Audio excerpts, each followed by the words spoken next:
Amazingly, the fifth issue of Visionary is out, so I would just like to do a recap of all the previous Visionary episodes in the span of 4 videos, so we can get a complete idea of what has already happened and what to expect of Visionary series moving forward.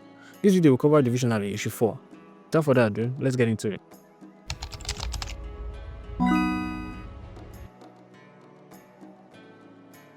This issue has a front page that shows the titular Visionary in the rain and grabbing his head in pain. Seems to be contemplating something important or just in pain from having his soul being burnt away. In the cover page, we also see Shango in a new armor and looking powerful as ever. The story continues with Shango standing in between his two familiars, Ino and Ara, looking up to the enemies and expressing his disappointment. I am disappointed. He looks up to the Onisakoso, aka the Regulator giant, stone guardian of Iganle, stating, "Is this all your master prepared for me?"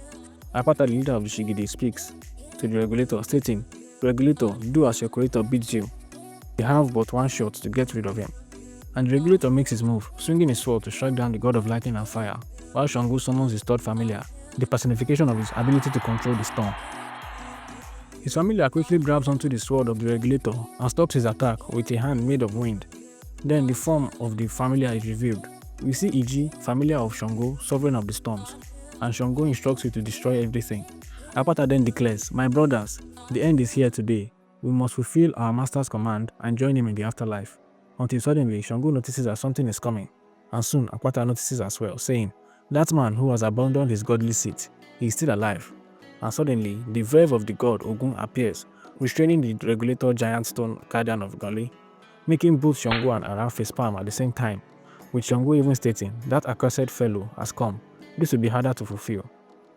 The verve of Ogun appears, and just like with that of the Idols of Fear in the previous issue, it acts as a portal, and Ogun, god of war, technology and parties, accompanied with Ini, the eldest of his familiars. Shango faces Ogun, asking if he has come to prevent him from taking what was his. Ogun replied, "Not at all." Shango, still not happy about this sudden interruption, was calmed by Ogun using his powers to fashion some chairs for them. "Shango, I only want to talk to you for 30 minutes. We then cut back to the inside of Igole, the first peak of Ifa, where we see the avatar of Ozokshi, Damole Ajanaku, and the Idols of Fear, Eru. Eru stops the attack of the god of the hunt against the villain, Ifagwemi, and even rescues him from death, leading Ozokshi to declare, "O Shadow, you are not welcome on my land." But Eru replies, "I come not for you, but the boy," stating, "You are killing him." Ozokshi tells his children, Omishefun, Funto, Arayan, "My children, leave," even calling his grandmother a child. But you have to remember, the one speaking is not Damole, but Ozokshi. After this, Ozokshi teleports his family away from the battlefield and engages in battle with the Idols of Fear, Eru. His primary weapon of attack is his arrows, which he manifests from his verves. He attacks Eru with these arrows, demanding that he returns his prey, which he stole from him. But Eru quickly summons one of his weapons, the three-headed king, to use as a shield to protect him from the assault. He then uses a special attack called the Mausoleum of the Abyss and creates wraith clones of himself to restrain the god of the hunt. Then we cut back in front of Ngole, where Ogun and Shango were seated playing Ayo, the traditional game of the Yoruba people, while having a philosophical discussion.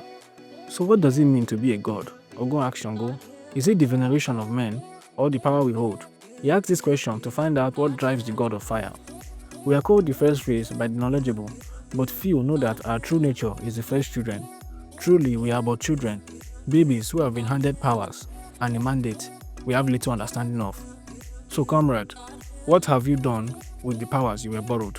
I think the reason Ogun proposes this sit-down was to buy time for his friend Ozokshi to escape, but also to remind Shango that they may be regarded as gods by mortal men, but all they are is a different race, children who have been handed not just powers but a great responsibility as well.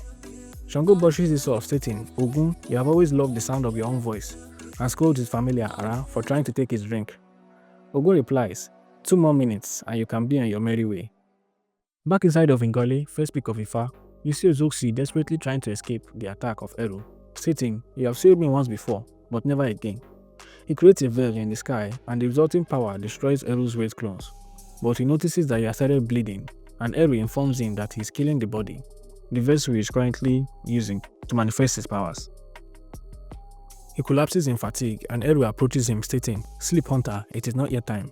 And he pushes his hand through the vessel's chest and ejects Ozokshi from Damole's body, stating, "It is not yet time." Time for what exactly? We don't yet know. At the same time, Shango arises from the Ayo table with Ogun, stating, Time up, Ara, let's go. With Ogun just continually laughing. Old friend, I have done all I can as I promised, he says after Shango left to enter Iganle on the first peak of Ifa. Shango confronts Eru as he carries the body of the vessel that once contained Ojosi. You, neither living nor dead, give me what is mine. The idols have no place in matters of the first race. But Eru quickly replies, my actions here today are in fulfillment of the request of men, the hunter, and your brother Olokun, clarifying that he was not acting on his own or because he wanted to interfere with the matters of the gods, but he was just carrying out the mission he was sent, as he kneels before Shango. This should end here for now, but I'll continue to cover more about the Visionary series and other comic public characters. Make sure to subscribe for more content.